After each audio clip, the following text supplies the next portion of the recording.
নমস্কাৰ ঈশান নিউজৰ বিশেষ অনুষ্ঠান ৰাইজ কাৰ হৈতেলৈ আপোনাক স্বাগতম আৰম্ভ কৰিবলৈ লৈছো নিৰ্বাচনী আলেখলেখৰ এই বিশেষ অনুষ্ঠান ঈশান নিউজে সমষ্টিয়ে আৰম্ভ কৰিছে নিৰ্বাচনী কুচকাৱাজৰ গ্ৰাউণ্ড জিৰো ৰিপৰ্ট ইতিমধ্যে আমাৰ সাংবাদিকৰ দলে বৰাকৰ 15টা সমষ্টিৰ গ্ৰাউণ্ড জিৰো ৰিপৰ্ট সংগ্ৰহ কৰিছে সাংবাদিক নেত্ৰজিৎ বৰা আৰু ভিডিঅ' জাৰ্নেলিষ্ট বনজিতে বৰাকৰ সমষ্টিয়ে সংগ্ৰহ কৰিছে ৰাইজৰ মনৰ খবৰ আমি প্ৰথমে বৰাগৰ কাঠলিছৰা আৰু ৰাতাবাৰী সমষ্টিৰ নিৰ্বাচনীৰ আলেখলেখ আগবঢ়াইছো 7 নং কাঠলিছৰা সমষ্টি বিধায়ক সুজামুদ্দিন লস্কৰ 2016ত কংগ্ৰেছৰ গৌতম ৰয়ক পৰাস্ত কৰিছিল সুজামুদ্দিনে এইবাৰ 2021ত কি হ'ব সুজামুদ্দিন লস্কৰৰ ভৱিষ্যত 2016ত AIUDFৰ সুজামুদ্দিন লস্কৰে লাভ কৰিছিল 50,676টা ভোট কংগ্ৰেছৰ গৌতম ৰয়ে লাভ কৰিছিল 35,592টা ভোট বিজেপিৰ ৰাজকুমাৰ দাসে 32,164টা ভোট লাভ কৰিছিল এনচিপিৰ মুনলেইলাল লস্কৰে পাইছিল 898টা ভোট এছপিৰ অনিল নাথে পাইছিল 755টা ভোট 7 জনকৈ আছিল নিৰ্দলীয় প্ৰাৰ্থী হাজাৰৰ ঘৰ চুবগৈ পৰা নাছিল নিৰ্দলীয় প্ৰাৰ্থীৰ ভোটে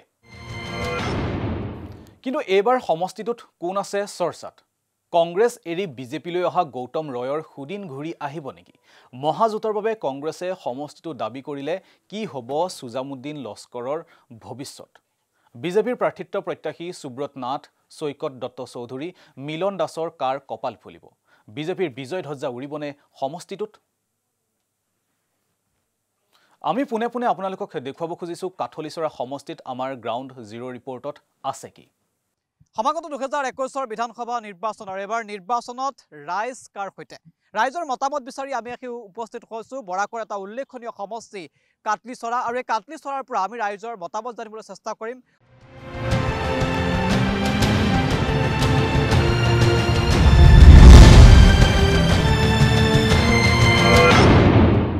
এই সময়ছোৱাত আমাক সংগ দিব আমাৰ হাইলাকান্দিৰ সাংবাদিক প্ৰসেনজিৎ দেৱে আৰু এই মুহূৰ্তত আমাৰ লগত উপস্থিত আছে হাইলাকান্দিৰ সাংবাদিক প্ৰসেনজিৎ দেৱ এই যিটো এটা সমষ্টি বৰাকৰ এটা উল্লেখনীয় সমষ্টি আছে কাঠলিছৰাটো বৰ্তমান কাৰ দখলত আছে কোন দলৰ দখলত আছে বিধায়ক কোন তাৰ হয় ইতিমধ্যে নিশ্চিতভাৱে মই জনাইছোঁ যে এইটো AIUDFৰ দখলত আছে আৰু বিধায়কজন হ'ল সুজামুদ্দিন লস্কৰ ইয়াতে এক লক্ষণীয় কথাটো হ'ল যে আজি প্ৰায় 30 বছৰৰ পৰা এইটো সমষ্টিত নেতৃত্ব দি আহিছিলে অসমৰ এগৰাকী প্ৰভাৱশালী মন্ত্ৰী গৌতম ৰয় যি গৌতম ৰয় আছিলে কংগ্ৰেছ দলৰ বিধায়ক আৰু কংগ্ৰেছৰ এক দুৰ্গ হিচাপত এইটো সমষ্টি আছিলে কিন্তু যোৱা যি নিৰ্বাচনত কংগ্ৰেছ একদম ভয়ংকৰ ৰূপতে পৰাজিত হৈছিলে AIUDF বিধায়ক সুজামুদ্দিন লস্কৰৰ ওচৰত আৰু তাতে লক্ষণীয়ভাৱে দেখিব পাইছোঁ যে এইটো সমষ্টিত গৌতম ৰয় যি একনায়ত্ববাদীক চলাই গৈছিলে সেই একনায়ত্ববাদীক বিপৰীতে ৰাইজে ভোট প্ৰদান কৰিছিলে AIUDFক আৰু গৌতম ৰয়ৰ যি দুৰ্গ আছিলে কাঠলিছৰা সমষ্টি এইটো সমষ্টি গৌতম ৰয় হাতৰ পৰা এৰি গৈছে আৰু এতিয়া এই সমষ্টিত বিজেপিৰ হৈ কেইবাজনীও টিকেট প্ৰত্যাশী আছে আৰু তেওঁলোকৰ ইতিমধ্যে বেটি মজবুতো আছে যদিও এইবাৰ AIUDF আৰু কংগ্ৰেছৰ মাজত মিত্ৰতা হোৱাৰ পিছত এইবাৰ এইটো সমষ্টি AIUDFে পায় নে কংগ্ৰেছে পায় তাক লৈ এতিয়া চৰ্চা চলি আছে আগন্তুক দিনক লক্ষণীয়ভাৱে হ'ব দেখিব পাম যে কি কাৰ হাতত এইটো সমষ্টি লৈ যায় নিশ্চিতভাৱে এই সমষ্টিটো এবাৰ কাৰ দখললৈ যায় সেয়া পৰৱৰ্তী সময়ত স্পষ্ট হ'ব কিন্তু 2021 নিৰ্বাচন সমাগত আৰু এই নিৰ্বাচনত ৰাইজ কাৰ সৈতে আছে ৰাইজৰ মতামত বিচাৰি আমি এটা আগবাঢ়িছো কাঠলিছৰা সমষ্টিৰ মাজলৈ আমি উপস্থিত আছো বৰাকৰ এটা উল্লেখনীয় সমষ্টি কাঠলিছৰা য'ত কংগ্ৰেছৰ দুৰ্গ বুলি ভবা হয় দুৰ্গ বুলি মানি লোৱা হয় কিন্তু 2016 নিৰ্বাচনত এই যি সমষ্টিটো AIUDFে দখল কৰিবলৈ সক্ষম হৈছিল আৰু এতিয়া 2021 নিৰ্বাচন সমাগত গতিকে নিৰ্বাচনৰ প্ৰাকখনত পুনৰ চৰ্চালৈ আহিছে যে কোন হ'ব পৰৱৰ্তী এই কাঠলিছৰাৰ পৰা বিধায়ক বা কাৰ দখললৈ যাব কাঠলিছৰা কিন্তু এইবাৰ কাঠলিছৰাৰ পৰা কংগ্ৰেছৰ হৈ প্ৰবল দাবীদাৰ হিচাপে আছে বা প্ৰাৰ্থিত্ব প্ৰত্যাশী আছে সঞ্জীৱ ৰয় আৰু সঞ্জীৱ ৰয় আমাৰ লগত উপস্থিত আছে আমি সঞ্জীৱ ৰয়ৰ পৰা মন্তব্য ল'বলৈ চেষ্টা কৰিম যিটো দীৰ্ঘ সময় ধৰি কংগ্ৰেছৰ দখলত আছিলে কাঠলিছৰা আৰু বৰ্তমান AIUDFৰ দখলত আছে আৰু 2021 নিৰ্বাচন সমাগত গতিকে এই যি নিৰ্বাচন সমাগত গতিকে নিৰ্বাচনৰ প্ৰাকখনত কংগ্ৰেছৰ এটা দুৰ্গ আছিল এটা সময়ত এতিয়া AIUDFৰ দখলত আছে গতিকে কি আশা কৰিব অনাগত দিনত বা 2021 নিৰ্বাচনত কাঠলিছৰাত কেনেধৰণৰ পৰিৱেশে বিৰাজ কৰাৰ সম্ভাৱনা আছে কাঠলিছৰা আউট অফ 14 টাইমছ ইয়াত 12 বাৰ কংগ্ৰেছ জিতিলে লাষ্ট 30 ইয়াৰ্ছ ইয়াত গৌতম ৰায় আহিছিলে, তেওঁ ইয়াত নেতৃত্ব দিছিলে। বিগত দিনত তেওঁ যেতিয়া বিজেপিত গুচি গ'ল, কংগ্ৰেছৰ মানুহ ইয়াৰ পৰা যোৱা নাই, কংগ্ৰেছ চাপৰ্টাৰ ইনটেক্ট আছে ইয়াত। মই যেতিয়া গোটেই সমষ্টি ঘূৰি আছোঁ, মই পালোঁ যে ইয়াত মানে বহুত এনকাৰেজমেণ্ট আছে, এনথুজিয়াজম আছে কংগ্ৰেছৰ ৱাৰ্কাৰৰ মাজত। তেওঁ বিচাৰিছে সি ছিটটো যেতিয়া এলায়েন্স হ'ল এই বাকী 6টা দলৰ লগত মহাগঠবন্ধন, সেই মহাগঠবন্ধনত মাজত কাটলিচৰটো কংগ্ৰেছ মানে পাবই লাগে, কাৰণ সেইটো দুৰ্গ আছিলে। লাষ্ট টাইম UDF জিতিছে কাৰণ কংগ্ৰেছ আৰু বিজেপিৰ মাজত ভোটটো ডিভাইড হৈ গ'ল।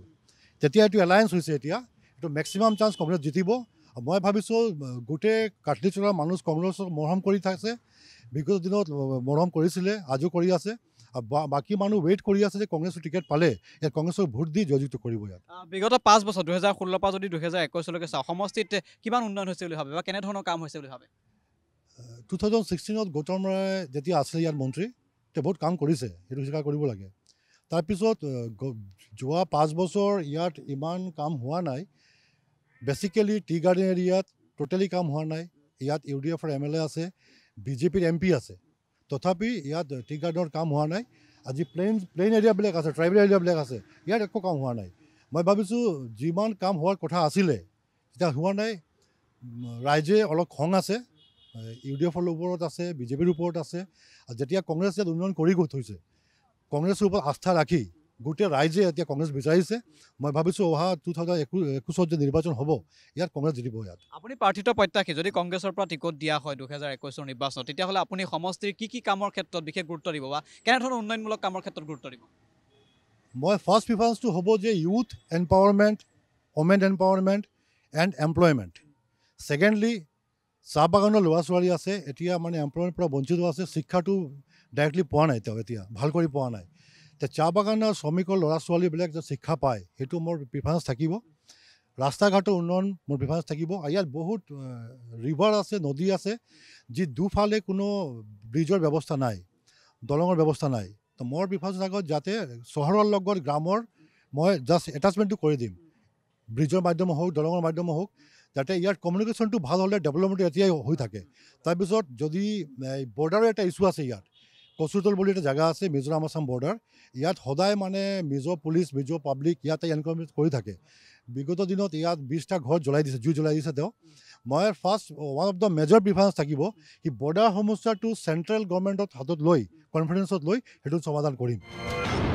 এয়া আছিল সঞ্জীৱ ৰয়, কংগ্ৰেছৰ প্ৰবল দাবীদাৰ, প্ৰাৰ্থিত্ব দাবীদাৰ, আৰু 2021 বিধানসভা নিৰ্বাচন কংগ্ৰেছৰ পৰা তেওঁ টিকট প্ৰত্যাশী। আমি এবাৰ সাধাৰণ মানুহৰ মন্তব্য ল'বলৈ চেষ্টা কৰিম, সাধাৰণ ৰাজ্যৰ মন্তব্য ল'বলৈ চেষ্টা কৰিম যে কাটলিচৰাৰ পৰা অনাগত দিনত কাক বিচাৰিব বা কোন হ'ব কাটলিচৰাৰ পৰৱৰ্তী সময়ত বিধায়ক হিচাপে, কাক বিচাৰে, কোন জনপ্ৰিয়, বা ৰাইজে বিধায়কক লৈ বা উন্নয়নক লৈ কি আশা দেখে বা কি সপোন দেখে, সেয়া আমি কথা পাতিবলৈ চেষ্টা কৰিম। এবাৰ আমি ৰাইজৰ মতামত ল'ম। মোর সমষ্টিত কিছু আমার সমষ্টিত কিছু ভালো হয়েছে না এখনই পর্যন্ত। MLA AIUDFের বিধায়ক আছে, কোনো সমষ্টিতে কোনো কাজ হয় না, বাগান এরিয়ার কোনো কাজই হয়েছে না। আপুনি বিধায়কজনক দেখা পাইছেনে, লগ পাইছেনে, সাক্ষাৎ লাভ কৰিছে? বিধায়কের আমরা যাওয়াই দরকার পড়ে না, হয় কোনো সময় গেলেও বাসাতেই থাকেন না, কোনো কাজেই হয় না, কি করবো যাই করে। কেনেধৰণৰ আৰু উন্নয়নৰ প্ৰয়োজন আছে এই সমষ্টিটোত? উন্নয়নের বহুত দরকার। আমাদের স্কুল কলেজ না, আমাদের বাগান অঞ্চলে নাই, রাস্তাঘাটের কোনো নাই, বাগান অঞ্চলের কোনো ডেভেলপমেন্টই নাই। এয়া আছিল এগৰাকী সাধাৰণ ব্যক্তিৰ মন্তব্য আমি ল'লোঁ। তেওঁ ইতিমধ্যে দাবী কৰিছে যে সমষ্টিত কেনেধৰণৰ উন্নয়ন হৈছে বা কেনেধৰণৰ উন্নয়ন হোৱাৰ প্ৰয়োজন আছে। এনেদৰে আমি বিভিন্নজনৰ মন্তব্য ল'বলৈ চেষ্টা কৰিম আৰু আমি কাটলিচৰাৰ বিভিন্নজনৰ মন্তব্য ল'ম যে কাটলিচৰাৰ ৰাইজ এইবাৰ কাৰ সৈতে আছে 2021 নিৰ্বাচনৰ প্ৰাকক্ষণত।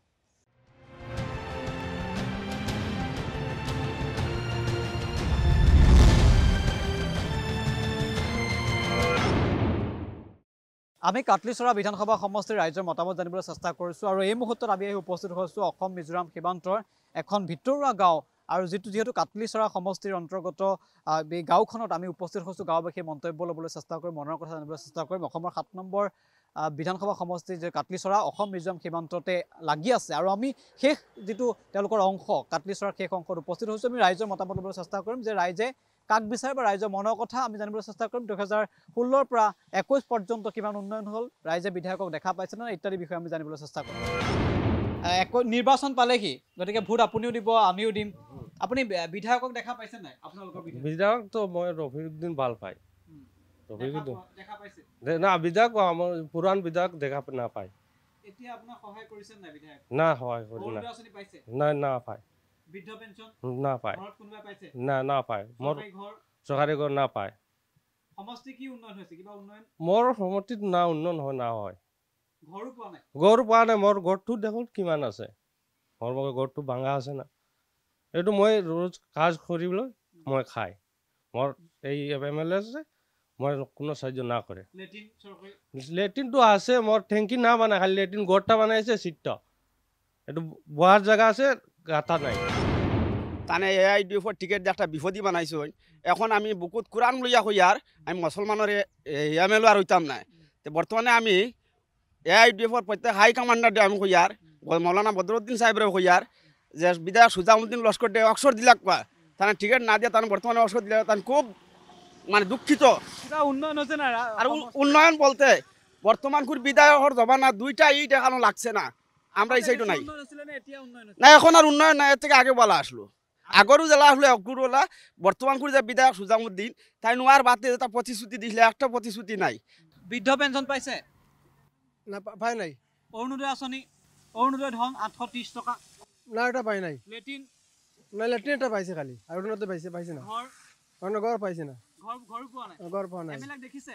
হ্যাঁ দেখি আছো দেখিছে? দেখি লগ আছো। পাইছে? সহায় কৰিছে? নাই ঘৰে নাই হা? নাই তো ঘৰে নাই দেখি আছি কিন্তু ঘৰে নাই আগতে এতিয়া আগতকে ভাল হৈছে নে? এতিয়া আগতে ভাল হৈছে?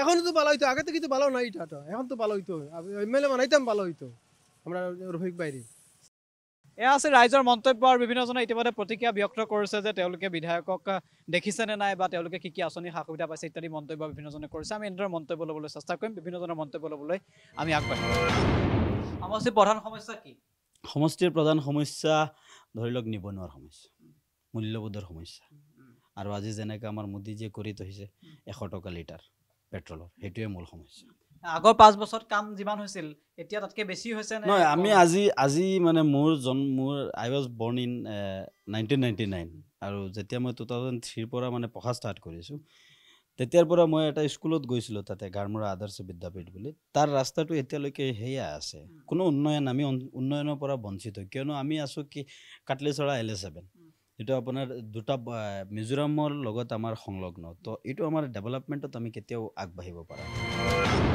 ধন্যবাদ মন্তব্য দিয়াৰ বাবে বহু এনেদৰে আমি বিভিন্নজনৰ মন্তব্য ল'বলৈ চেষ্টা কৰিছোঁ আমি ঘৰত আহিছোঁ বা ঘৰত আহি মন্তব্য ল'বলৈ চেষ্টা কৰিছোঁ বিগত সময়ছোৱাত বা যিটো নিৰ্বাচন সমাগত নিৰ্বাচনৰ প্ৰাকখনত বিধায়কজনৰ লৈ তেওঁলোকে বিধায়কজনক লগ পাইছে নে নাই আঁচনিৰ যিসমূহ ধন লাভ কৰিছে নে নাই উন্নয়ন কেনেধৰণৰ হৈছে বা কি উন্নয়ন হ'বলৈ বাকী আছে ইত্যাদি আমি কথা পাতি আছোঁ আন একাংশ লোকৰ আমি এই মুহূৰ্তত মন্তব্য ল'বলৈ চেষ্টা কৰিম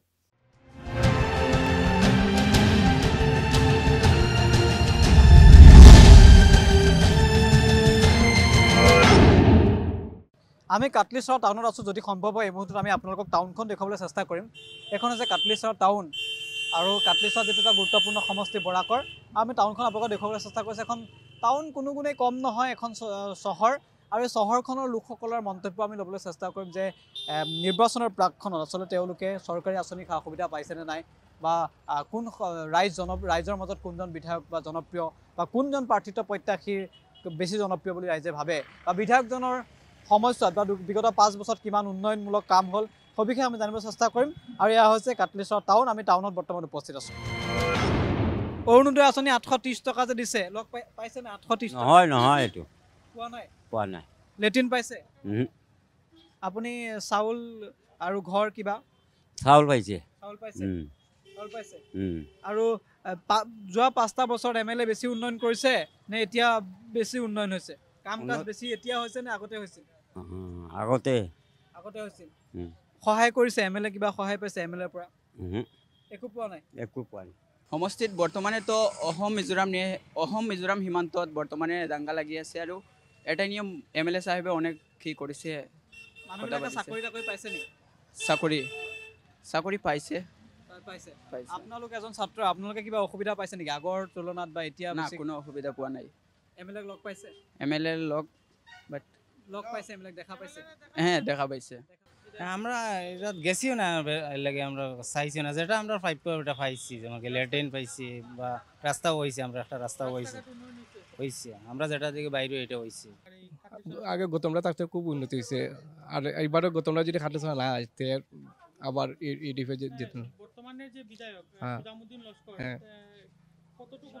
আমরা এই মানে এই এরিয়ার লোকের লাগে কোনো ইয়ে করছে না সহযোগিতা না না না এই জায়গা কোনো না না না আমরা কোনো ধরনের এমনি রাস্তাঘাটে তো কাম চলে ওটা আমরা কিছু কইছি না আমাদের এরিয়াতে তো সুজামের ইয়েটা এত বেশি জানিনি ওদের তো কৃষ্ণপুর নিয়েই বেশি ইয়ে তো তেমন খারাপও না আমি ৰাইজৰ মতামত ল'বলৈ চেষ্টা কৰিছোঁ আমাক সহায় কৰিছে হাইলাকান্দিৰ সাংবাদিক প্ৰসেনজিৎ দেৱে কিন্তু আমাৰ এটা ভাষাৰ ক্ষেত্ৰত কিছু অসুবিধা হৈছে আমাৰ ভাষা হয়তো বুজি নাপায় বহুলোকে যাতে মন্তব্য দিয়াৰ পৰা বিৰত আছে আমি কিন্তু মন্তব্য ল'বলৈ চেষ্টা কৰিম দাদা অকণমান যদি আহে যেহেতু বিধানসভা নিৰ্বাচন সমাগত গতিকে আপোনাক সুধিব বিচাৰিছোঁ যে যোৱা 5 বছৰতকৈ এই 5 বছৰত বেছি উন্নয়ন হৈছে নে এই 5 বছৰত বেছি উন্নয়ন কৰিবলৈ সক্ষম হৈছে নে আগত বেছি উন্নয়ন হৈছে একচুৱেলি আগৰ পৰাতো মই দেখিছোঁ যেনেকৈ উন্নয়ন হৈছে মোৰ সমষ্টিত এতিয়ালৈকে মোৰ ইয়াত যে যেনেকৈ AIUDFৰ MLA হৈছে সুজামুদ্দিন লস্কৰ তেখেতে কাম কৰিবলৈ গোটেইখিনি মানে ব্যৰ্থ হৈছে তেখেতে মানে কি ক'ম আৰু তেখেতে মোৰ এই যে মানে মেজৰিটি এৰিয়াত একো কাম কৰা নাই তেখেতে মাইনৰিটি এৰিয়াত সদায় মই দেখিছোঁ ৰাস্তাবিলাক কৰিছে আৰু যেনেকৈ ফেচিলিটি হওক তেখেতে দি আছে কিন্তু মেজৰিটি এৰিয়াটো তেখেতে ইলেকশ্যনত জিতিছে সকলোৰ কাম কৰিব লাগিব কিন্তু তেখেতে তেনেকৈ কৰা নাই এজন বয়োজ্যেষ্ঠ ব্যক্তি আমাৰ লগত আছে আমি আপোনাক পৰা জানিবলৈ চেষ্টা কৰিছোঁ যে এটা এই সমষ্টি কাটলিচৰ এটা খুবেই উল্লেখনীয় সমষ্টি বৰাকৰ কাটলিচৰ বৰ্তমান বিধায়ক আছে সুজামুদ্দিন লস্কৰ কিন্তু আপোনাক সুধিব বিচাৰিছোঁ যে বিগত সময়ছোৱাত ইয়াত কংগ্ৰেছৰ দুৰ্গ আছিল বা কংগ্ৰেছৰ শাসনত আছিল কংগ্ৰেছৰ সমষ্টি হিচাপে পৰিচিত হৈ আছিল বিগত যি 5 বছৰত যিমান ধৰণৰ উন্নয়ন হ'ল এতিয়া উন্নয়ন বেছি হ'ল নে আগৰ 5 বছৰত বেছি উন্নয়ন হৈছে মই ইয়াত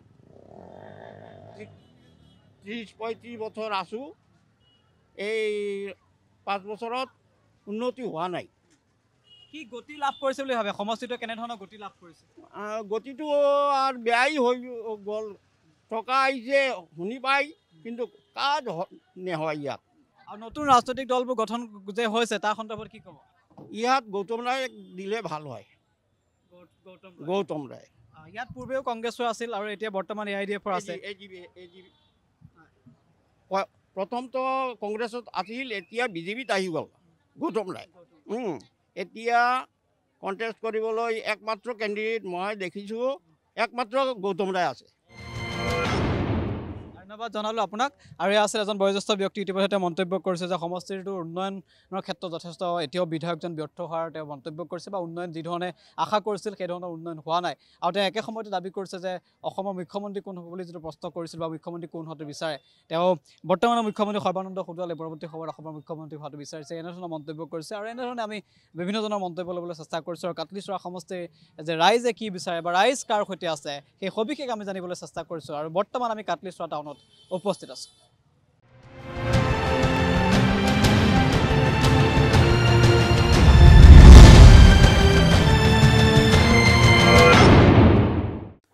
এতিয়া আহিছোঁ ৰাজ্যৰ 1 নম্বৰ সমষ্টিটোলৈ ৰাতাবাৰী সমষ্টি ৰাতাবাৰীৰ বৰ্তমানৰ বিজেপি বিধায়ক বিজয় মালাকাৰ কৃপানাথ মাল্লা সাংসদ নিৰ্বাচিত হোৱাত কপাল ফুলিছিল মালাকাৰৰ উপনিৰ্বাচনৰ পাছত 14 মাহ বিধায়ক হিচাপে কাৰ্যনিৰ্বাহ কৰিছিল মালাকাৰে 2019ৰ উপনিৰ্বাচনত মালাকাৰে ভোট পাইছিল 68455টা কংগ্ৰেছৰ কেশৱ প্ৰসাদ ৰজকে পাইছিল 44454টা ভোট আনহাতে 2016 চনত কৃপানাথ মাল্লাই ভোট পাইছিল 53975টা ভোট কংগ্ৰেছৰ অখিল ৰঞ্জন তালুকদাৰে 29449টা ভোট লাভ কৰিছিল AIUDFৰ ৰাজীৱ বিশ্বাসে পাইছিল 23926টা ভোট আন 10 গৰাকী প্ৰাৰ্থীয়ে হাজাৰৰ ওপৰত ভোট পোৱাই নাছিল ৰাতাবাৰী সমষ্টিত এবাৰ চৰ্চাত আছে কোন কোন বিজেপিৰ বিজয় মালাকাৰ আশিষ দাস কোনে পাব টিকেট কংগ্ৰেছৰ ৰাজু ৰবি দাসৰ নাম তীব্ৰ চৰ্চাত আমাৰ সাংবাদিকে ৰাতাবাৰীৰ ৰাইজৰ লগতো বিনিময় কৰিছিল মত দেখুৱাইছো ৰাতাবাৰীৰ নিৰ্বাচনী আলেখলেখ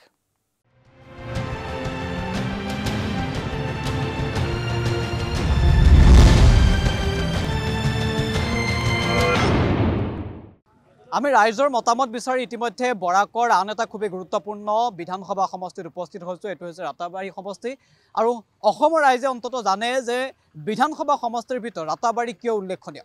যেহেতু বিধানসভা সমষ্টিৰ ভিতৰত ৰাতাবাৰী সমষ্টিৰ নম্বৰ হৈছে 1 আৰু 1 নম্বৰ সমষ্টি হোৱাৰ বাবে ৰাতাবাৰীৰ আছে কিছু ইতিহাস আৰু সেই ইতিহাস প্ৰসিদ্ধ আৰু সেই ৰাতাবাৰী সমষ্টিত আহি আমি উপস্থিত হৈছোঁ। আমি মনৰ কথা জানিবলৈ চেষ্টা কৰিম ৰাতাবাৰী সমষ্টিৰ বিভিন্নজনৰ, একে সময়তে মনৰ কথা জানিবলৈ চেষ্টা কৰিম প্ৰাৰ্থিত্ব প্ৰত্যাশীসকলৰ মনৰ কথা জানিবলৈ চেষ্টা কৰিম এই বৰ্তমান সময়ত ৰাতাবাৰী সমষ্টিৰ দখলত থকা বিধায়কগৰাকীৰ মন্তব্য জানিবলৈ চেষ্টা কৰিম। অৰ্থাৎ আমি ৰাতাবাৰী সমষ্টিৰ প্ৰতিগৰাকী ব্যক্তিৰ মনৰ কথা জানিবলৈ চেষ্টা কৰিম যে ৰাইজ এইবাৰ কাৰ সৈতে আছে। 2021 চনৰ নিৰ্বাচনত ৰাতাবাৰী ৰাইজে কাক বিচাৰে, বিগত সময়ছোৱাত ৰাতাবাৰীত কেনেধৰণৰ উন্নয়ন হ'ল, আমি ইত্যাদি সবিশেষ জানিবলৈ চেষ্টা কৰিম। আৰু এই মুহূৰ্তত আমি ৰাতাবাৰীৰ সমষ্টিৰ মাজমজিয়ালৈ আগবাঢ়ি যাম আৰু প্ৰতিগৰাকী লোকৰ মন্তব্য ল'বলৈ আমি চেষ্টা কৰিম।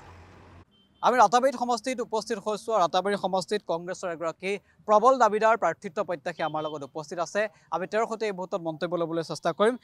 আপুনি যিহেতু কংগ্ৰেছৰ পৰা প্ৰাৰ্থিত্ব প্ৰত্যাশী, গতিকে আপোনাৰ ওচৰলৈ আহিছোঁ যে 2021 চনৰ নিৰ্বাচন যিহেতু এতিয়া বৰ্তমান ৰাতাবাৰী সমষ্টিটো বিজেপি দখলত আছে বা 2021 চনৰ নিৰ্বাচন সমাগত, কেনেধৰণৰ সম্ভাৱনা আপুনি দেখিছে? ইয়াত আপুনি দেখি পাইছে বিজেপি গভৰ্ণমেণ্টে যিমান মিছা কথা কৈ 2016 ইংৰাজীত মানুহক মিথ্যা প্ৰতিশ্ৰুতি দি আমাৰ চাহ বাগিচা কওক আৰু গ্ৰামীণ যে দুখীয়া মানুহবিলাকক ভুল প্ৰতিশ্ৰুতি দি যি মিছা কথা কৈ কৈ ভোটখিনি লৈছে। এতিয়া আমি ভাবোঁ বৰাক ভেলীৰ 15খন আসনৰ ভিতৰত 12-13খন আসন জিতিব আৰু আমাৰ ৰাতাবাৰীটো ৰেকৰ্ড ভোটত কংগ্ৰেছ জিতি পাব। হয়, ৰাতাবাৰীৰ কেনেধৰণৰ সমস্যা আছে? প্ৰধান সমস্যাটো যদি আমি সুধোঁ ৰাতাবাৰী সমষ্টিৰ কি সমস্যা প্ৰধান সমস্যা বুলি ভাবোঁ? প্ৰধান সমস্যা দেখক ৰাস্তা ঘাটৰ সমস্যা আছে। অলপমান এতিয়া ইলেকশ্যন আহি আছে, তেওঁলোকে অলপ কাম কাজ কৰি আছে, কিন্তু আগত গ্ৰামগঞ্জৰ প্ৰচুৰ ৰাস্তা ঘাট আছে, পানীয় জলৰ সমস্যা আছে। যিখিনি পানীয় জল প্ৰকল্প আমাৰ কংগ্ৰেছ গভৰ্ণমেণ্টে বনাই আছিলোঁ কিন্তু সব গোটেইখিনি বন্ধ আছে। আপুনি চাব এতিয়া চাহ বাগিচাৰ 2016ত তেওঁলোকে কথা দিছিল 350 টাকা হাজিৰা দিব, এতিয়াও হোৱা নাই। ঘৰ বাৰী যে ইন্দিৰাবাস যেগুলো আমাৰ কংগ্ৰেছ গভৰ্ণমেণ্টৰ আছিল, এতিয়া PM বাছ কৈ আগত যদি 300টা ঘৰ হৈছে এতিয়া 100টা মান ঘৰ আহে, কিন্তু পেমেণ্ট হতে হতে এইবিলাক মানুহ দুখীয়া মানুহ মৰি বিলাই যায়, কিন্তু কাম কাজ বহুত কম হৈ আছে এতিয়া। আৰু দলে যদি আপোনাক টিকট দিয়ে, কংগ্ৰেছৰ ফালৰ পৰা যদি টিকট দিয়া হয় আপুনি নিৰ্বাচনত প্ৰতিদ্বন্দ্বিতা আগবঢ়াব। আৰু আপোনাক যদি মই এইমতে সোধোঁ যে আপুনি যদি নিৰ্বাচনত জয় লাভ কৰে আপুনি মূলতঃ ৰাতাবাৰী সমষ্টিৰ কোনকেইটা কাম আপুনি সমাধান কৰিবলৈ চেষ্টা কৰিব, কোনকেইটা সমস্যা সমাধানৰ বাবে চেষ্টা কৰিব? প্ৰথমতে গ্ৰামগঞ্জেৰ রাস্তাঘাট, দ্বিতীয়ত পানীয় জলের যে সমস্যা আছে, শিক্ষাগত সমস্যা আছে, আর আমার স্বাস্থ্য বিভাগের এখানে আমার একটা মেডিকেল কলেজ হওয়ার কথা আছিল, সেটু হওয়া নাই, সেটু মই চেষ্টা কৰিম। আৰু ৰাতাবাৰীত যদি আপোনাক নিৰ্বাচনত যদি আপুনি প্ৰতিদ্বন্দ্বিতা আগবঢ়ায় আপোনাকতো ৰাইজে ভোট দিব লাগিব, গতিকে আপোনাক ৰাইজে কি বুলি ভোট দিব বা আপোনাক ৰাইজে কিয় ভোট দিব বুলি আপুনি আজিৰ দিনত ভাবে, যে যাৰ বাবে আপুনি প্ৰাৰ্থিত্বভাৱে দাবী কৰিছে বা আপুনি যদি জয়লাভ কৰে বুলি ভাবিছে, কিয় আপোনাক ৰাইজে ভোট দিব? দেখক এই সমষ্টিটো হৈছে SC সম্প্ৰদায়ৰ ৰিজাৰ্ভ। ইয়াত আগৰ যিবিলাক MLA হৈছে SC চাৰ্টিফিকেটখন ইউজ কৰে, কিন্তু জিতাৰ পাছত SC আৰু দুখীয়া মানুহৰ কোনো ডেভেলপ কৰে না। মাইনৰিটিৰ ভোটবিলাক খালি ভোট বেংক বুলি ইউজ কৰে, মাইনৰিটি এলেকাটো ডেভেলপমেণ্ট হয় না। সেই আমি ভাবোঁ যে মাইনৰিটি আৰু দুখীয়া মানুহ, গ্ৰামৰ মানুহ, চাহ বাগিচাৰ মানুহ, তেওঁলোকে আমাৰ ওপৰত বিশ্বাস ৰাখিছে যে আমি যদি জিতি তেতিয়া তেওঁলোকৰ কাজ কাম এতিয়াৰ পৰা ভালকৈ হ'ব। মানে আপুনি কি ভাবে যে ৰাতাবাৰী সমষ্টিত এইবাৰ পৰিৱৰ্তন ৰাইজে বিচাৰিবনে বা পৰিৱৰ্তন হ'বনে, কি ভাবে? পৰিৱৰ্তন হ'বই, ৰাইজে পৰিৱৰ্তন বিচাৰিছে। ধন্যবাদ। এয়া আছিল ৰাজেন্দ্ৰ প্ৰসাদ ৰবিদাস, কংগ্ৰেছৰ প্ৰাৰ্থিত্ব প্ৰত্যাশী, আৰু তেওঁ ইতিমধ্যে দাবী কৰিছে যে কংগ্ৰেছৰ পৰা তেওঁ এবাৰ টিকট লাভ কৰিব, তেওঁ জয়লাভ কৰিব, আৰু তেওঁ জয়লাভ কিয় কৰিব, ৰাইজে কিয় ভোট দিব, ইতিমধ্যে তেওঁ অৱগত কৰিছে। ঠিক সেইদৰে আমি বিভিন্নজনৰ মন্তব্য ল'বলৈ চেষ্টা কৰিম, আমি কিছু আগবাঢ়ি যাম। মানে এইটো হোৱা নাই, মানে যোৱা 5 বছৰত একটু উন্নতি হোৱা নাই। যিমান মানে দিছিলে ভাওতাবাজি দি দিছে, ভাওতাবাজি কৰি এপইণ্টমেণ্ট দি দিব, ইমান 2 কোটি মানুহে ভোট দিব, বৰাকবাৰীত নহ'লে 50 লাখ মানুহ চাকৰি পাব, একো হোৱা নাই। এটা ভাওতাবাজি চৰকাৰ, বিজেপি চৰকাৰ। ইয়াত বেছি কৰি হৈছে যিটো যোৱা বছৰ যে 14 বছৰ আগত যিমান তেলৰ দাম আছিলে, গেছৰ দাম আছিলে, ইমান দাম কেতিয়াও হোৱা নাই। পিঁয়াজৰ দাম আজি 50-60 টকা। কংগ্ৰেছৰ সময়ত আছিলে 30 টাকা, 20 টাকা, 25 টাকা পিঁয়াজৰ কিলো, আলু আছিলে 15-20 টাকা, তেলৰ দাম 60 টকা, দাইলৰ দাম আছিলে 60 টকা। এতিয়া 100 টাকার উপর ডালির দাম হয়েছে, তেলের দাম হয়েছে 150 টাকা। হ্যাঁ, এই গরিব মানুহবিলাক কেনেকৈ খাব?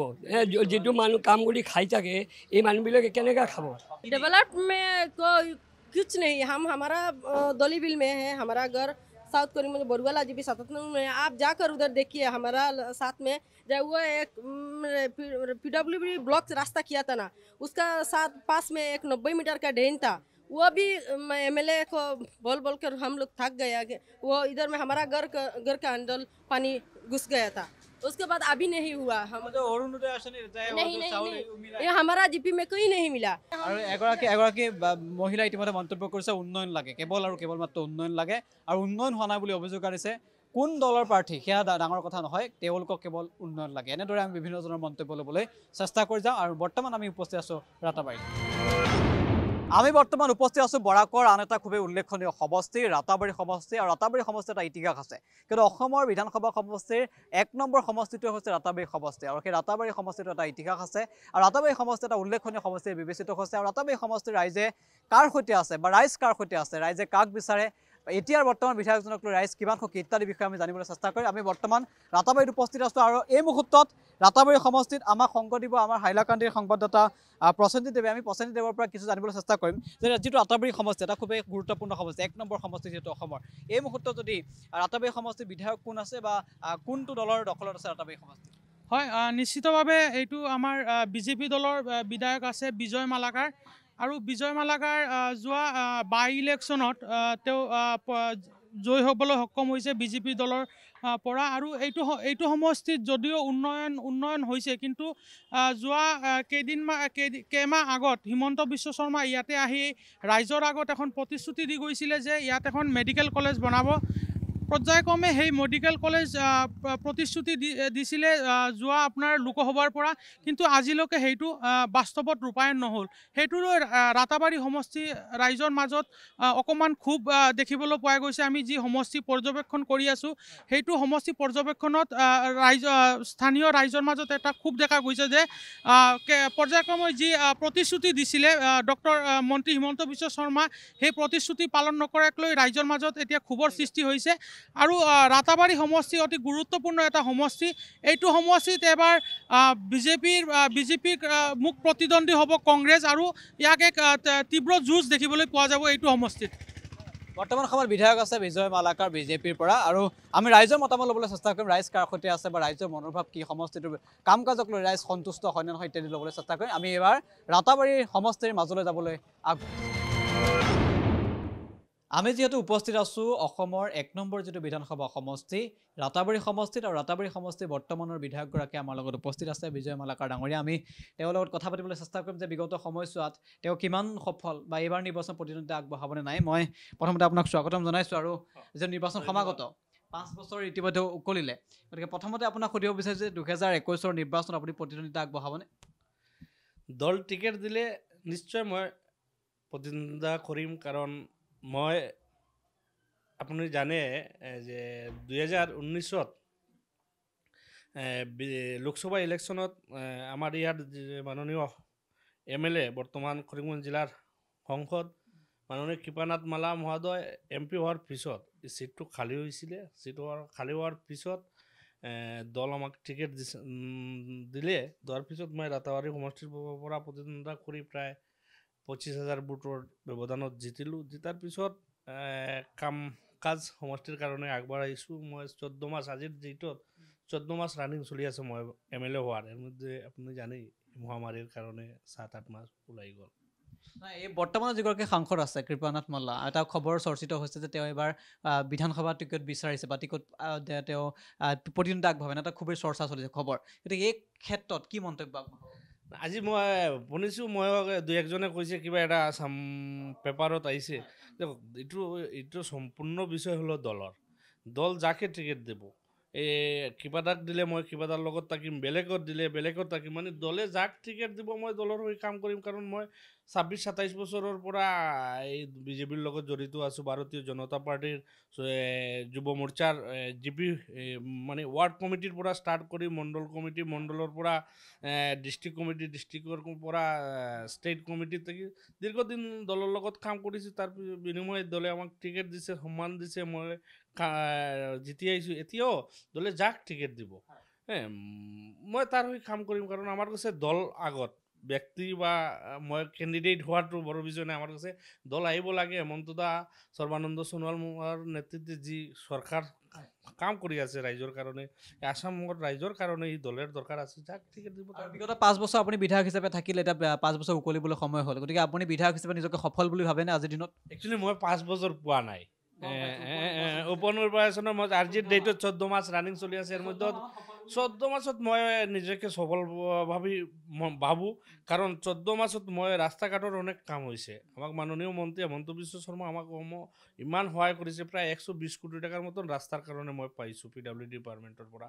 আপুনি গেলে চাব, এই ৰামকৃষ্ণ নগৰ তাগিৰ দৰিয়া এই আনিপুৰ টু মিজোৰাম বৰ্ডাৰ অব্দি কাম চলি আছে।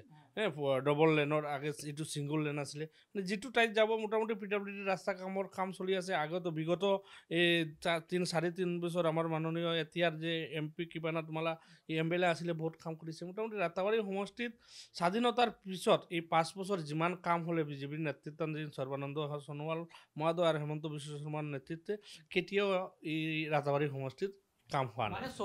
14টা মাহ কাম কৰি আপুনি 2019 চনৰ পৰা যিহেতু আপুনি তাৰ পাছত যিটো উপ নিৰ্বাচন হৈছে, গতিকে তাৰ পিছত আপুনি বিধায়ক হিচাপে আছে, গতিকে আপুনি একোজন সফল বুলি আপুনি দাবী কৰিব বিচাৰে। এটা কথাটো হৈছে 21ত যদি আপুনি প্ৰতিনিধিত্ব আগবঢ়ায়, দলে যদি আপোনাক টিকট দিয়ে, আপোনাক ৰাইজে কিয় ভোট দিব বুলি ভাবিব? ৰাইজে সেইকাৰণে ভোট দিব, কাৰণ এই 14 মাসে মই প্ৰমাণ কৰি দিছোঁ যে মই কৈছিলোঁ যে 24 ঘণ্টা আমাক ৰাইজে পাব। আজিৰ ডেটত আপুনি ৰাতাবাৰী সমষ্টিত সুধিলে পাব। আমি ৰাইজৰ লগত যদি সুধে, মই যদি কিবা এজন ব্যক্তি আমাক ফোন কৰে, মই যদি ফোন ৰিটাৰ্ণ মানে উঠাব নোৱাৰোঁ বা ৰিচিভ কৰিব নোৱাৰোঁ, পিছত মই চব ৰিটাৰ্ণ কল বেক কৰোঁ। ৰাইজৰ যি কি কাৰণে ফোন কৰিছে, কি বিষয় সুধি থাকোঁ। ৰাতিপুৱা ডেইলি 9টাৰ পৰা মই প্ৰায় 12টা-1টা অবধি মানুহৰ লগ কৰোঁ, জেগাই জেগাই যাওঁ। কেউৰ বিয়া হওক, কীৰ্তন হওক, মৰাবাৰী হওক, সাধু যিটো টাইপ মোটামুটি ৰাইজৰ লগত থাকোঁ। সেইকাৰণে ৰাইজে আমাক দিব।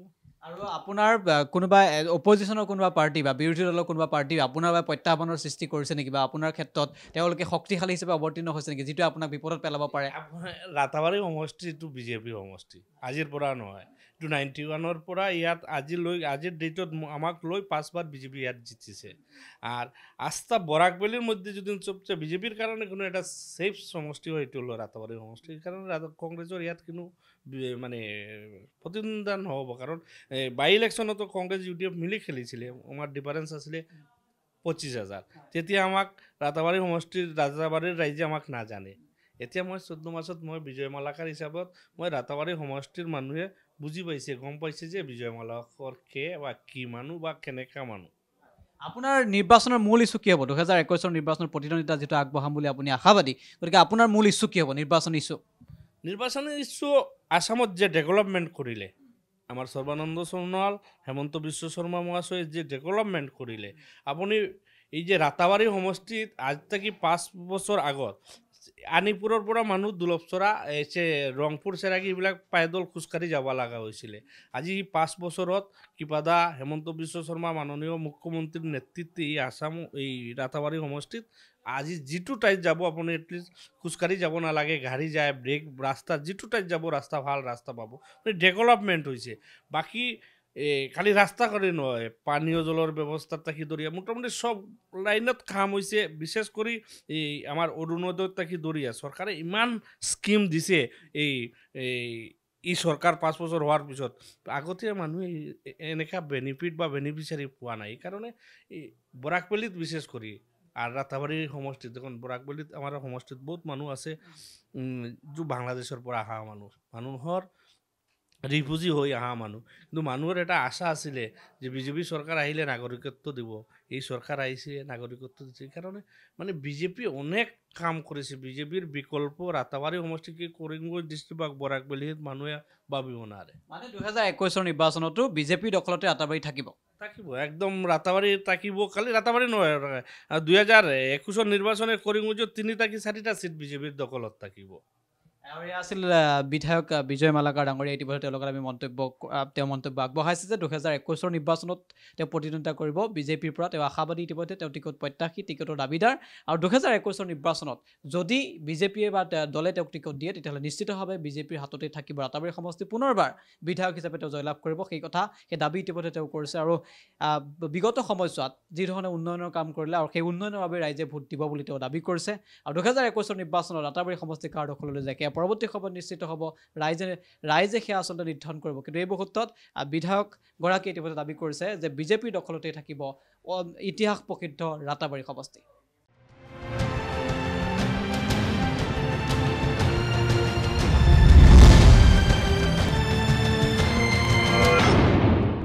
আমি বৰ্তমান উপস্থিত আছোঁ ৰাতাবাৰী বিধানসভা সমষ্টিত আৰু ৰাতাবাৰী বিধানসভা সমষ্টিত এবাৰ ৰাইজৰ মতামত ল'বলৈ চেষ্টা কৰিম দাদা অকণমান যদি উঠি আহে আগলৈ যদি আহে আমি ৰাতাবাৰী আহিছোঁ যিটো নিৰ্বাচন সমাগত গতিকে ভোট আপুনিও দিব আমিও দিব লাগিব গতিকে সকলোৱে ভোট দিব আপোনালোকৰ যিজন এমএলএ আছিল আগৰ এমএলএ লগ পাইছে पहले का एमएलए का जो एमएलए अभी भी है उसको वो बीजेपी का विजय मलकार का वो तो है ही अभी वो है तो है हम लोग तो इस बार कांग्रेस को वोट देंगे इस बार टी गार्डन क्यों देगा कांग्रेस नहीं हम लोग का टी गार्डन का चाहिदा है कि इस बार हम लोग कांग्रेस को टी गार्डन का लड़का होना चाहिए सही लड़का है राजू रविदास उसी को हम लोग देंगे देखिए टी गार्डन में हम लोग का बहुत जैसे कि पैसा मिला 3000 करके मिला घर बैठा जो घर पार्मेंट आदमी हम लोग का 500 है वहाँ का हम लोग का आदमी है 5000 जो पार्मेंट है वही पाता है 3000 और जो घर में बैठ कर रहता है वो 1 रुपया नहीं पाता है कुछ नहीं पाता है वो हम लोग का परमानेंट फंड का पैसा दे रहा है मोदी सरकार ये हम लोग देखा है कि यहाँ का जो घर बैठा है वो पैसा पाता ही नहीं और हम लोग बच्चा कच्चा स्कूल ले जाना सकता ही नहीं पेट्रोल का दाम बढ़ गया गैस हम लोग बीपीएल ने गैस दिया 800 रुपये में छोड़ा लिया 1000 रुपये में देते हैं हम लोग डेवलप कितना हुआ डेवलप क्या हुआ तो ये तो सब चलता ही है जैसा चलता है वैसा ही है जो हुआ तो होता ही ऐसा है कुछ हम तो लोग कुछ नहीं देखते हैं क्या है जो चावल था ये तरुण को चावल के जो कागज है वो तो मिला किसी सभी को नहीं मिलता है तो कहाँ मिलता है पेंशन तो कहाँ मिलता है तो कोई पाता है जिसका घर में सब कुछ है उसको दे दिया जिसका कुछ नहीं हो तो रोज चावल कुदाली मरता ही है नहीं हम लोग नहीं मिला इधर नहीं मिला देखिए हम लोग का इस बार टी गार्डन से हम लोग राजेंद्र प्रसाद रविदास को हम लोग चाहते हैं ফাৰ্ষ্ট অফ অল এই অৰুণোদয় আঁচনিৰ 830 টকা পোৱা নাই মানুহ বেছিভাগ মানুহ এনেকুৱা আছে এপ্লাই কৰিছিলোঁ এই অৰুণোদয় মোক দিয়া নাই এনেকৈ কি সমস্যা আছে মোৰ ৰাস্তা ঘাটৰ সমস্যা আছে প্লাছ এই আঁচনিবিলাক আছে এই মাইনৰিটি মানুহ আঁচনিবিলাক পোৱা নাই বৃদ্ধ পেঞ্চন চাউল পাইছেনে চাউলটো পাই আছে এইবিলাক পোৱা নাই এইবিলাক পোৱা নাই নিৰ্বাচন সমাগত মাত্ৰ কেইটামান দিন আছে গতিকে কিমান উন্নয়ন হৈছে আপোনালোকৰ ৰাতাবাৰী সমষ্টি কি উন্নয়ন হ'ব মানে মানুহবিলাকতো কষ্টত ভুগিছে দিগদাৰত আছে ইমান দাম বাঢ়িছে মানে দ্ৰব্য সামগ্ৰীৰ মানে बहुत ज़्यादा दाम আগত के दाम बढ़ी से नहीं बहुत ज़्यादा है पूरा हाफ हो गया है पहले था 50 रुपया दाल अभी 100 रुपया 100 प्लस हो गया है 100 प्लस दाल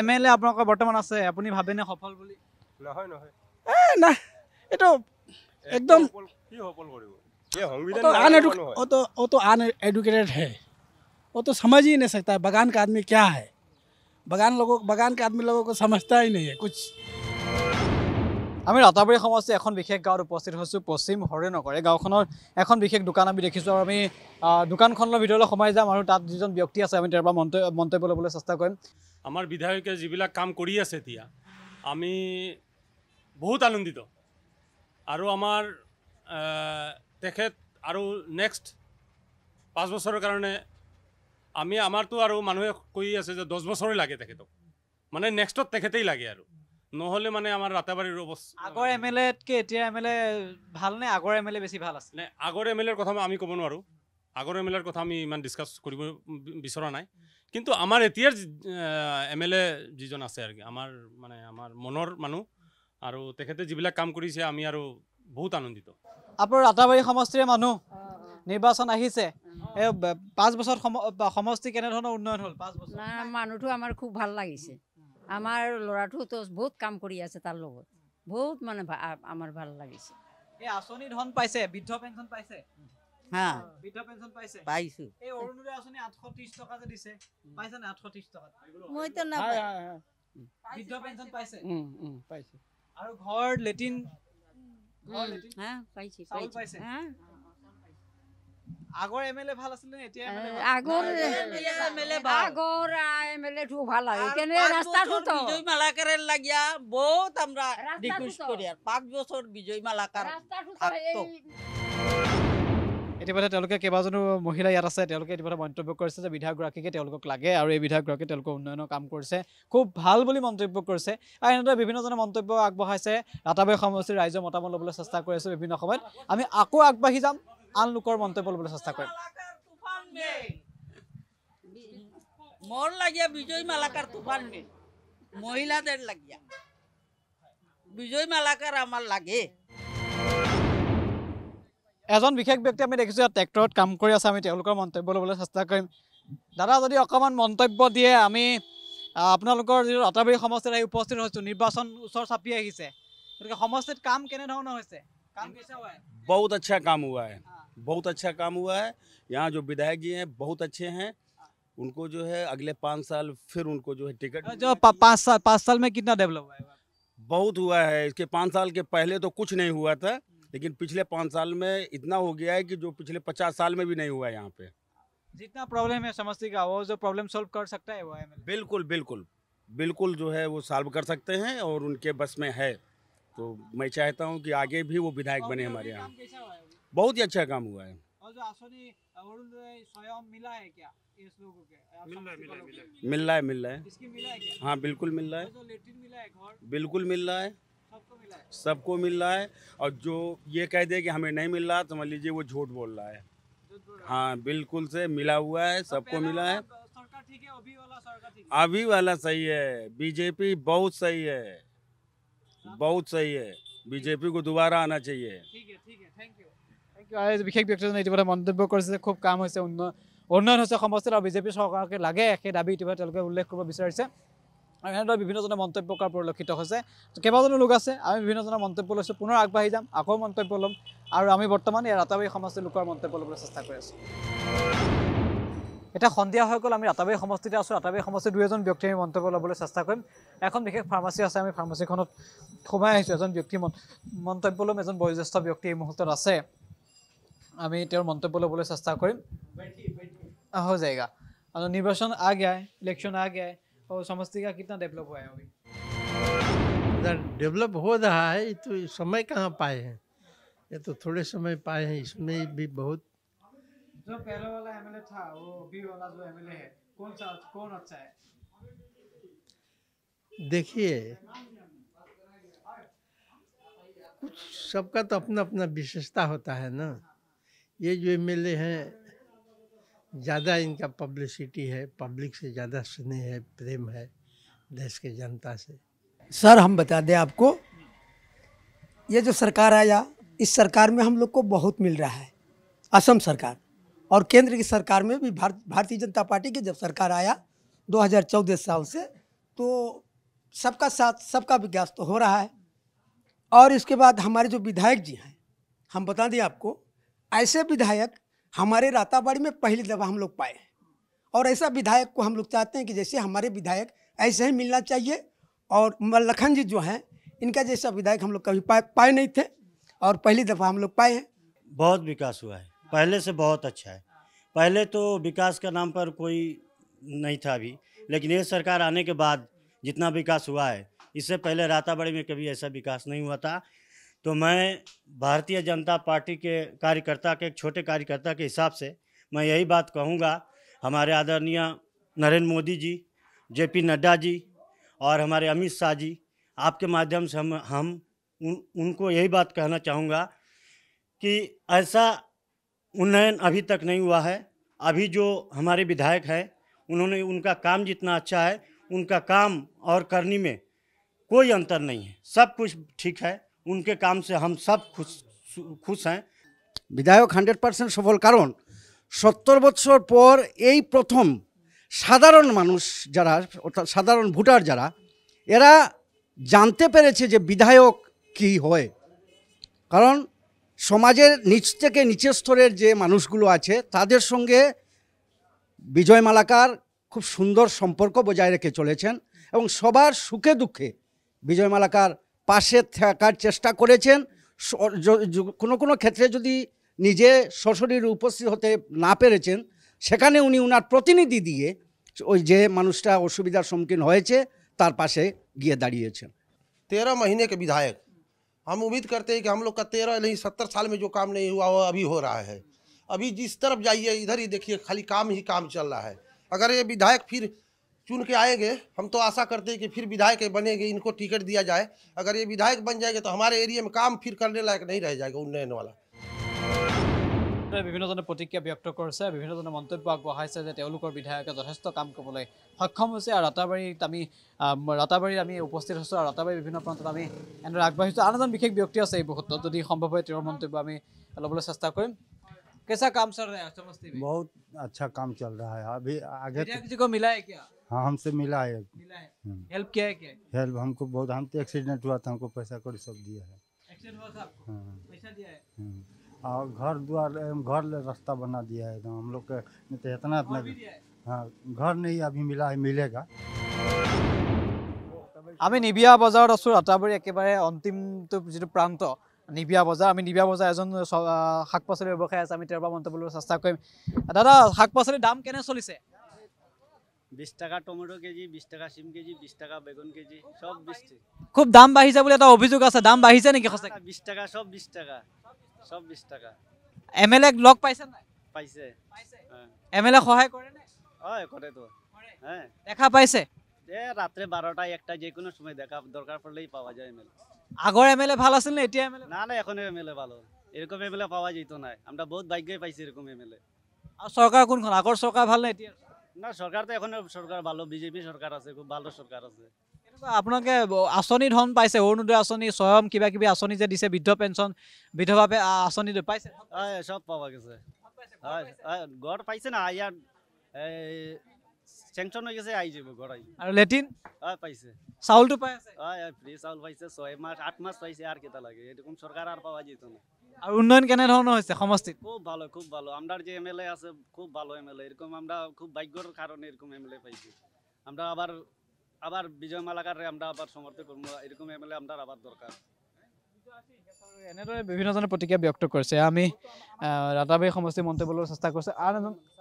আন এজন ব্যক্তি আছে এই মুহূৰ্তত, আমি তেওঁৰ মন্তব্য ল'বলৈ চেষ্টা কৰিম। এমএলএ দেখা পাইছে নাই? হয়, বেজান দেখা পাইছে। দেখা পাইছে, লগ পাইছে এমএলএ? হ্যাঁ, এমএলএ সব সময় লগে পাইছি। হ্যাঁ, পাইছি। এমএলএ আগৰজন এমএলএ ভাল আছে না এতিয়াৰ? এখন কো যেটা আছে গুণ ভালা, এটাই ভালা। কাম কেনেকুৱা কাম হৈছে সমষ্টিৰ? বেজান কাম হৈছে, আমাৰ বস্তিত গাঁৱত বেজান কাজ হৈছে। আগতকে 5 বছৰত কাম হৈছে নাই? হৈছে হৈছে। কিমান পৰিৱৰ্তন হৈছে 5 বছৰ? এটা এখন তো বেজান পরিবর্তন হয়ে গেছে আমরা দিকে। হয়। আর বস্তুর দাম বাড়িছে, আঁচনি কিবা কিবি এলাক লাভ কৰিছে, স্বয়ং আঁচনি, অৰুণোদয় আঁচনি লাভ কৰিছে। বেজান লাভ পাইছে। 830 টাকা পাইছে। হ্যাঁ, 830 টাকা যে দিছে অৰুণোদয় আঁচনি। 830 টাকা? পাওয়া গেছে। হ্যাঁ, পাওয়া গেছে, আমার বৃদ্ধ পেনশন ঘর পাইছে? আবু পাওয়া গেছে না, পাইব। হ্যাঁ। বিভিন্নজনে তেওঁলোকৰ মন্তব্য ব্যক্ত কৰিছে। ৰাতাবাৰী সমষ্টিৰ নিবিয়া বজাৰত আমি বৰ্তমান উপস্থিত আছোঁ। বিভিন্নজনৰ ইতিমধ্যে আমি মন্তব্য ল'লোঁ। এনেদৰে আমি দুটাকৈ সমষ্টি আজিৰ দিনটোত বৰাকৰ উল্লেখনীয় সমষ্টি। প্ৰথমটো হৈছে আমি কাটলিচৰা সমষ্টিৰ ৰাইজৰ মন্তব্য ল'লোঁ। একে সময়তে আমি বৰাকৰ আন এটা উল্লেখযোগ্য সমষ্টি ৰাতাবাৰী সমষ্টি, 1 নম্বৰ যিটো বিধানসভা সমষ্টি, ৰাতাবাৰী একেবাৰে অন্তিমটো শেষ পৰ্যায় যিটো বা শেষ প্ৰান্ত যাক কোৱা হয় নিবিয়া বজাৰ, তাত আমি উপস্থিত হৈছোঁ। সন্ধিয়া হৈ গ'ল, আমি পুৱাৰ ভাগৰ প্ৰায় বিভিন্নজনৰ মন্তব্য ল'লোঁ আৰু এয়া আছিল আমি ৰাইজৰ মন্তব্য ল'বলৈ চেষ্টা কৰিছোঁ। ৰাইজ এইবাৰ কাৰ পক্ষে আছে বা 2021 যি বিধানসভা নিৰ্বাচন যিটো সমাগত, গতিকে নিৰ্বাচনত ৰাইজে আচলতে কাক বিচাৰে, কোনগৰাকী বিশেষ জনপ্ৰিয় বা কোন বিধায়কৰ দিনত কাম হৈছে তাৰ সবিশেষ ৰাইজে ইতিমধ্যে মন্তব্য আগবঢ়াইছে। এনেদৰে আমি বিভিন্নজনৰ মন্তব্য লৈছোঁ আৰু এয়া আছিল আজিৰ দিনটোত দুটাকৈ বিধানসভা সমষ্টিত আমি ইতিমধ্যে দুটাকৈ বিধানসভা সমষ্টিৰ ৰাইজৰ মতামত ল'লোঁ আৰু আমি প্ৰতিদিনেই অসমৰ বিভিন্ন বিধানসভা সমষ্টিৰ পৰা আপোনালোকক ৰাইজৰ মতামত দিবলৈ চেষ্টা কৰি যাম আৰু ৰাইজে কি কয়, ৰাইজ এইবাৰ কাষতে আছে তাৰ সবিশেষ আমি জনাই যাম ঈশান নিউজত।